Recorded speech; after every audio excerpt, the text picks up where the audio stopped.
Good morning, student. This is Nandita Singh from Lokmanya Tilak School. I am going to explain you chapter 13 of science. The chapter name is electricity and circuits. इसका last part आज पढ़ाना है.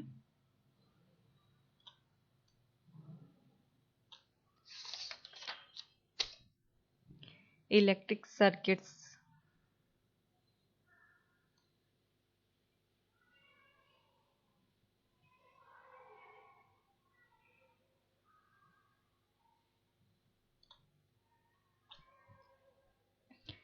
Electric circuits क्या होते हैं?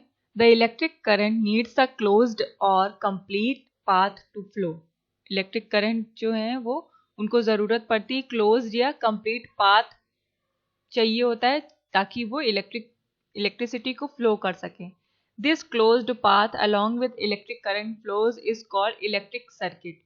ये जो closed path उनको मिलता है जिसमें वो इलेक्ट्रिसिटी को फ्लो करते हैं उसको कहते हैं electric circuit. The electric circuit has various elements such as cell, bulb and switch. इनमें अलग अलग तरीके के एलिमेंट्स होते हैं जैसे कि सेल, बल्ब और switch. These elements are connected together through wires. ये वायर्स से एक दूसरे से जुड़े होते हैं. The wires connecting two elements provide the path for the flow of the electric current. जो वायर्स दो एलिमेंट्स से जुड़े होते हैं और उसमें वो इलेक्ट्रिक करंट को फ्लो करते हैं. If there is no break anywhere in the circuit, there is a closed circuit or complete circuit.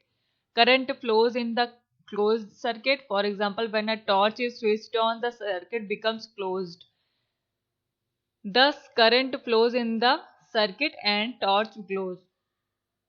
अगर कोई भी ब्रेक नहीं होता है सर्किट में तो उसे हम क्लोज्ड सर्किट कहते हैं, जिसमें कि क्लोज्ड सर्किट या कंप्लीट सर्किट कहते हैं जिसमें कि करंट आसानी से फ्लो होता है सर्किट में. एग्जाम्पल के लिए जब हम टॉर्च के स्विच को ऑन करते हैं तो सर्किट क्लोज हो जाता है और करंट आसानी से सर्किट में फ्लो होने लगता है, टॉर्च जलने लगता है. When the path of a circuit is not continuous, the current stops flowing in the circuit. जब सर्किट का जो पाथ होता है वो लगातार नहीं जाता तो करंट जो है स्टॉप हो जाता है. सर्किट में करंट जो जाता है फ्लोइंग उसकी स्टॉप हो जाती है. Such circuit is called open circuit. ऐसे सर्किट को ओपन सर्किट या ब्रोकन सर्किट कहते हैं. एग्जांपल के लिए when a torch is switched off the circuit becomes open. और जब टॉर्च का स्विच ऑफ होता है तो सर्किट ओपन हो जाता है. देयर इज नो, और फिर वहां पर करंट का कोई भी फ्लो नहीं होता है सर्किट में, टॉर्च जलना बंद हो जाता है. इसके लिए एक एक्टिविटी है.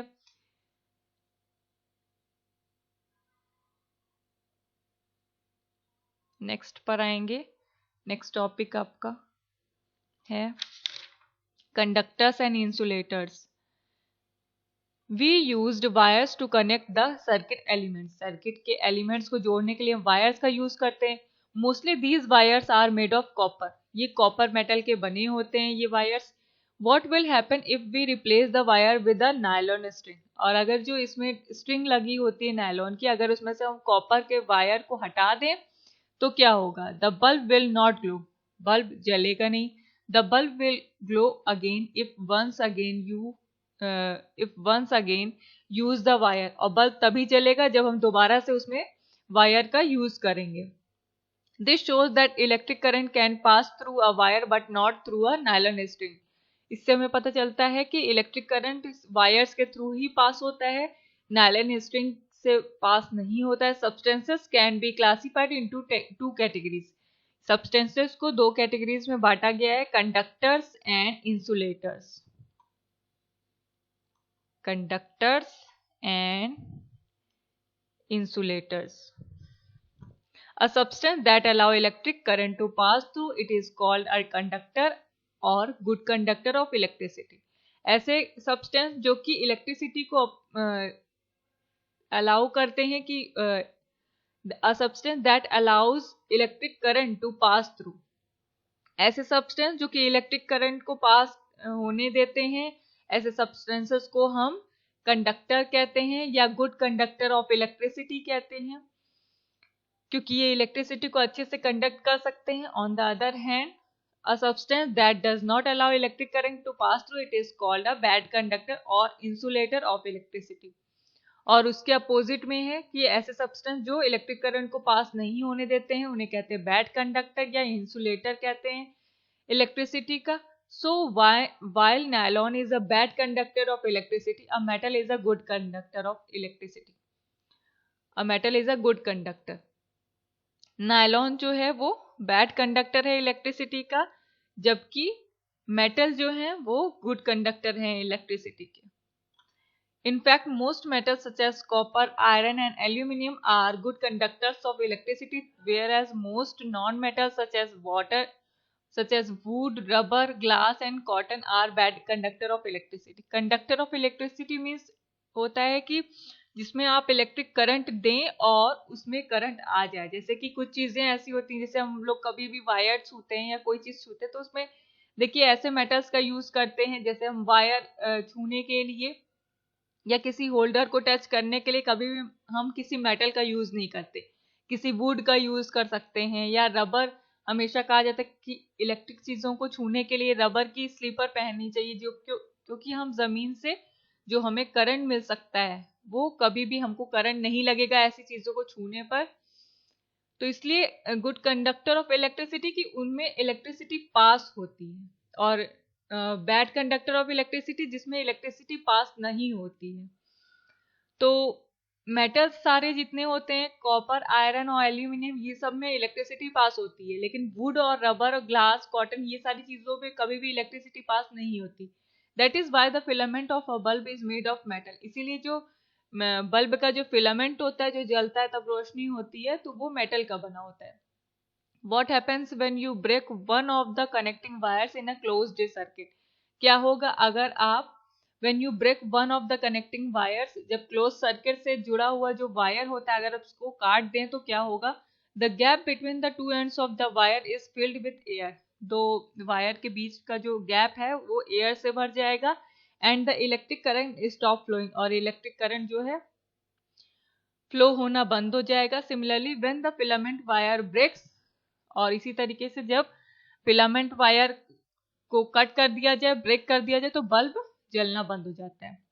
We use both conductors and insulator in our daily life. Each one has its own advantage. The wire used for carrying electricity are made of conducting materials. Conductors और इंसुलेटर्स, इन दोनों का यूज हम अपनी daily life में करते हैं. दोनों की अपनी एक अलग एडवांटेजेस हैं. और the wires used for carrying electricity are made of conducting materials. जो वायर्स यूज होते हैं इलेक्ट्रिसिटी को फ्लो करने के लिए, उसमें कंडक्टिंग मटेरियल्स होते हैं. This allow electricity to be transported from one place to another. ये इलेक्ट्रिसिटी को हेल्प करते हैं कि वो एक जगह से दूसरी जगह पर ट्रांसपोर्ट हो सके. In our homes these wires are enclosed in a plastic covering. हमारा घर में ये जो वायर्स होते हैं प्लास्टिक कवरिंग से कवर्ड होते हैं. Do you know why? क्या आप जानते हैं ऐसा क्यों है? In some accidentally touches a bare current carrying wire that person will get an electric shock. अगर सिर्फ वायर को ही लगा दिया जाएगा घरों में तो किसी भी पर्सन को टच करने पर इलेक्ट्रिक शॉक लग सकता है. प्लास्टिक एक ऐसा इंसुलेटर होता है जिसमें कि करंट पास नहीं होता है. It prevents us from getting electric shock. ये इलेक्ट्रिक शॉक से हमें बचाता है. The bodies of electrical switches, sockets, plugs and handles of the electric iron are made of insulating materials. For the sake of safety and prevention of accidents, insulators are of great importance. और इसीलिए जितनी भी चीजें हम devices use करते हैं जिसमें electricity का यूज होता है, जैसे कि स्विचेस होते हैं, सॉकेट्स होते हैं, प्लग होते हैं, और आयरन के जो हैंडल होते हैं, ये सारे ऐसे इंसुलेटर से बने होते हैं, इंसुलेटिंग मटेरियल से बने होते हैं जिसमें कि इलेक्ट्रिसिटी पास नहीं होती है, जिसमें करंट नहीं आता है. ये इसलिए होते हैं कि हमारी सेफ्टी हो, हम किसी भी एक्सीडेंट से प्रिवेंट कर सकें अपने आप को. सेफ्टी प्रिकॉशंस क्या है? Electricity can be very dangerous and fatal.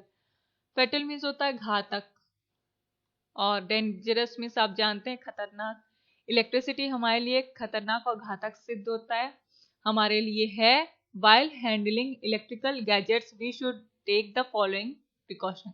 जब भी हम कोई इलेक्ट्रिकल गैजेट्स यूज कर रहे हैं तो हमें कुछ प्रिकॉशंस लेने चाहिए. कौन कौन से? Never touch any electrical device with weight hand. गीले हाथों से हमें कभी भी किसी इलेक्ट्रिक चीजों को नहीं छूना चाहिए.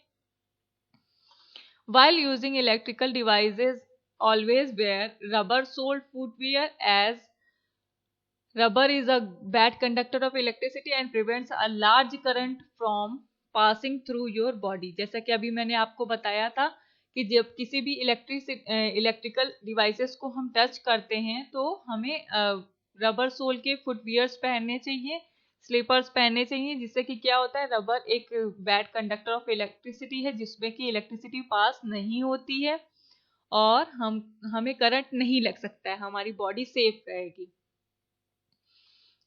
नेक्स्ट है आपका, in case of a fire caused by electric sparks, make sure that you switch off the means instead of trying to douse it with water. Always use a fire extinguisher to douse electrical fires. जब कभी भी किसी भी electric चीजों में spark होता है या कभी आग लग जाती है तो हमें कभी भी पानी का यूज नहीं करना चाहिए, सिंपली स्विच को ऑफ कर देना चाहिए. और always use fire extinguisher. Fire को स्टॉप करने के लिए अलग अलग चीजों का यूज करना चाहिए, लेकिन हमें पानी का यूज नहीं करना चाहिए क्योंकि पानी से बाकी सारी चीजों में भी करंट आ सकता है. Never play or try to conduct experiment with electrical connections, wires, switches and sockets at home.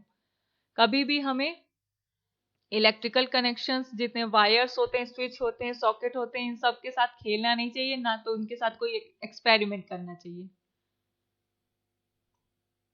ये चैप्टर आपका कंप्लीट हो गया. अब हम आएंगे एक्सरसाइजेस पर. ये ग्लॉसरी है, इसको टिक कर लीजिएगा, कॉपी में करना है इसको. Tick the correct option, book में करिएगा. फिलअप भी बुक में करना है. ट्रू फॉल्स आपका होमवर्क है. गिव वन वर्ड बुक में ही कर लीजिएगा. लर्न लेकिन सब करना है, मैचिंग होमवर्क है. क्वेश्चन आंसर 5 कराए हैं मैंने, इनमें से एक आपका डायग्राम भी है. State 2 precautions that should be exercised while dealing with electricity. What are secondary cells?